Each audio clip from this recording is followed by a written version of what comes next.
2023년 5월 19일 팀 켈러 목사가 소천했습니다. 21세기 C.S. 루이스라고 불릴 정도로 영적 영향력을 발휘했던 그는 복음 중심의 설교자이자 탁월한 기독교 변증가였고, 미국 맨하튼에 있는 리디머 교회 담임 목사이자 기독교 베스트셀러 작가였습니다. 췌장암으로 투병하다가 3년 만에 하나님의 부르심을 받고 떠나셨는데요. 그분이 세상을 떠난 지 1년이 지났지만 아직도 팀 켈러의 여러 책들을 사람들이 많이 찾아서 읽고 있고 많은 깨달음과 도전을 받고 있습니다. 그래서 오늘 팀 켈러 소천 1주기를 맞아서 그분의 책들 중에서 제가 추천하고 싶은 책 3권을 소개해드리려고 해요. 사실 팀 켈러의 책을 3개로 추리기는 쉽지는 않은데요. 의미 없기도 하고요. 하지만 이 내용을 통해서 팀 켈러라는 사람이 어떤 방식으로 책을 전개하는지, 왜 사람들이 팀 켈러의 책을 읽고 깨달음을 얻고 도전을 받는지 조금은 아실 수 있을 거라고 생각합니다. 그럼 첫 번째 책부터 소개해 드릴게요. 먼저 제가 제일 좋아하는 책인데요. 방탕한 선지자입니다. 팀 켈러 책 중에 제가 제일 먼저 읽었던 책이기도 합니다. 구약의 요나서를 기반으로 쓰여진 책인데요. 하나님이 선지자 요나에게 니느웨로 가서 경고하고 회개하라고 외치라고 말씀을 하시죠. 요나는 그런 가치 없는 민족은 망해도 된다고 생각하고 하나님의 말씀을 전하지 않겠다며 도망 다니는 이야기인데요. 보통 우리는 이 이야기에서 하나님께 불순종한 요나가 니느웨에서 먼 곳으로 도망치려 했지만 하나님이 그에게 큰 물고기를 보내서 다시 돌아오게 하고 하나님이 원하시면 반드시 그 일이 이루어지게 한다는 결론으로 이어지는 얘기라고 생각을 하죠. 하지만 이 방탕한 선지자에서는 하나님의 말씀을 전해야 하는 요나가 왜 자신이 죽을 것을 무릅쓰고 하나님께 불순종했는가에 초점을 맞춰서 설명을 합니다. 책에서 요나는 니느웨 사람들이 회개하지 않기를 바랬고 회개를 하더라도 하나님의 용서와 사랑이 그들에게 전해지는 것을 용납할 수 없었다고 말합니다. 그리고 이것은 결국 자기 자신, 이스라엘 민족만이 하나님의 사랑과 용서를 받을 자격이 있다고 생각하는 교만에서 온 것이라고 설명을 하는데요. 그리고 요나의 불순종을 하나님의 선하심에 대한 불신의 뿌리가 있다고 이야기하고 있습니다. 책 속 한 줄 소개해 드릴게요. 우리가 그분을 신뢰하지 않는 이유는 하나님이 참으로 우리를 위하시지 않는다고 생각하며 하나님께 전권을 내어드리면 우리가 비참하게 될 거라고 생각하기 때문이다. 성경에서 누군가를 안다는 것은 그에 대해 아는 것뿐 아니라 인격적 관계를 맺는다는 뜻임을 명심하라. 우리가 사랑받는다는 인정과 확신이 우리의 실적에 달려있지 않기 때문에 우리는 요나가 할 수 없었던 것, 즉 우리 마음을 들여다보고 자신의 결점을 파악하고 인정할 수 있는 심리적 자유를 얻는다. 이 책과 비슷한 맥락의 책이 하나 더 있는데요. 탕부 하나님이라는 책이에요. 이 책은 돌아온 탕자 비유를 설명한 내용인데 책의 초점은 돌아온 둘째 아들이 아니라 나갔던 동생이 돌아오자 그걸 질투하고 미워하는 형에 대한 내용입니다. 결국 이 첫째 아들은 아버지를 떠난 적은 없지만 아버지의 진짜 마음을 몰랐던 거고 기쁨은 전혀 없이 두려움에 기초한 맹종을 하고 있었다는 것이 이 책의 맥락입니다.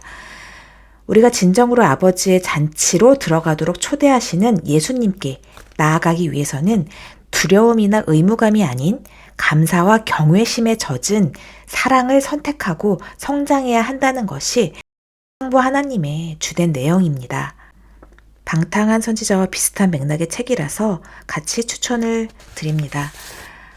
두 번째 소개해드릴 책은 내가 만든 신입니다.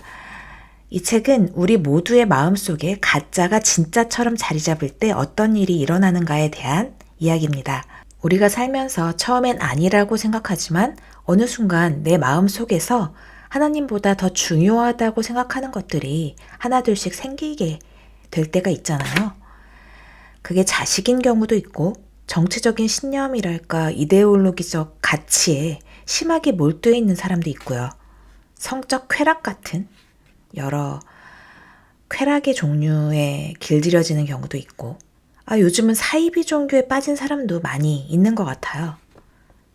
그런데 요즘 우리 사회에 비추어 생각해 보면 저는 또 결국 돈이 지배하는 세상이 됐다고 생각을 하는데요. 도덕적, 종교적 기준은 사라지고 돈의 흐름, 주식, 부동산, 돈벌이, 정치나 권력조차도 돈 중심으로 흘러가고 있고요.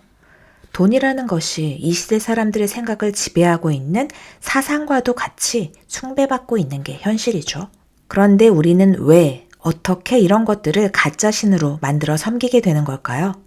내가 만든 신에서는 이것들에 대해서 중독이라는 표현을 쓰고 있어요. 인간은 태어날 때부터 하나님을 믿고 숭배하도록 창조가 되었는데 다른 그 무언가가 하나님의 자리를 차지했을 때 그것을 신처럼 내 중심에 들여놓고 숭배하게 된다는 것입니다. 그러면서 중독의 대상이 되는 여러 주제를 중심으로 설명을 해나가는 책인데요.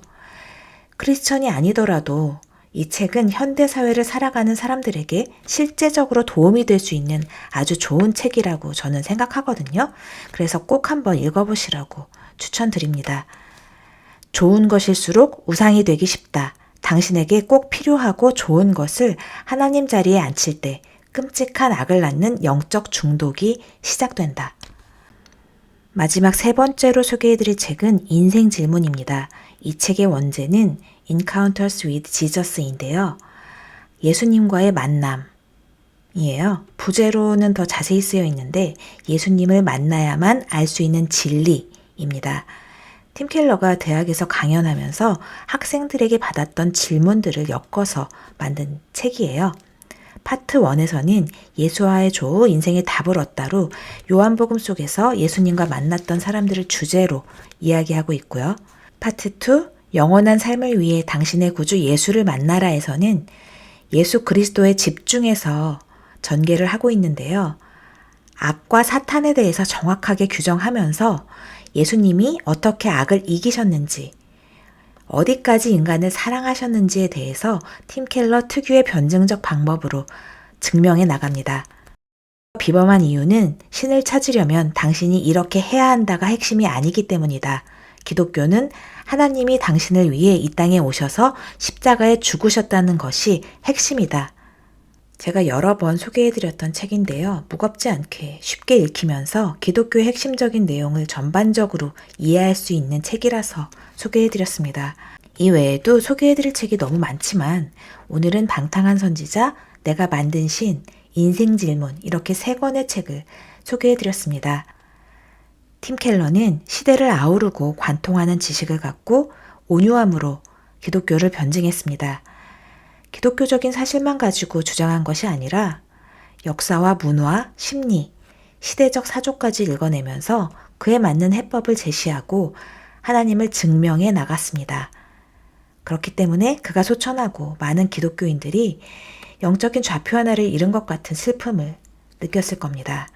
팀 켈러 목사님이 하나님을 만난 후 자신을 온전히 아시고 사랑하시는 하나님을 증언하지 않을 수 없었다고 말했던 것처럼 우리도 그분의 삶과 이런 책들을 보면서 그분이 가졌던 확신을 우리도 가질 수 있도록 기도하고 또 용감하게 하나님을 전할 수 있는 성도가 될 수 있기를 바라봅니다.